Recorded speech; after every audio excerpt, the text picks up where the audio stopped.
శుభోదయం.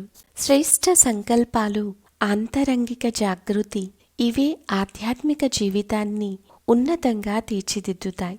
ఆధ్యాత్మిక ఆదర్శం ప్రతి ఒక్కరిని ప్రబలంగా ఆకర్షించి జీవితాంతం ఉన్నతంగా తయారు చేస్తాయి. ఈ విధంగా ప్రాపంచికమైన ఆదర్శాలను వదిలి ఆధ్యాత్మికమైన ఆదర్శాలను అనుసరించటమే ఆధ్యాత్మిక పరివర్తన. దీనితోనే ఆధ్యాత్మిక జీవితం ప్రారంభమవుతుంది. ఈ పరివర్తన కొందరిలో హఠాత్తుగా జరిగితే మరికొందరిలో క్రమక్రమంగా జరుగుతుంది. అందుకే భగవద్గీతలో భగవంతుడు ఈ విధంగా చెప్తారు, అనేక వేల మంది మనుషులలో ఏ ఒక్కరూ మోక్ష సిద్ధికై ప్రయత్నిస్తారు.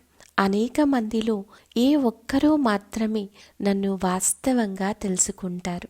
వేల కొద్ది జన్లలో చాలా కొద్ది మంది మాత్రమే ఆధ్యాత్మిక జీవితానికి ఆకర్షితమవుతారు. కావున మనం నిరాశ చెందకుండా ప్రయత్నిస్తూ ఆధ్యాత్మిక భావాలను స్వయంలో ధారణ చేద్దాం. ఓం శాంతి.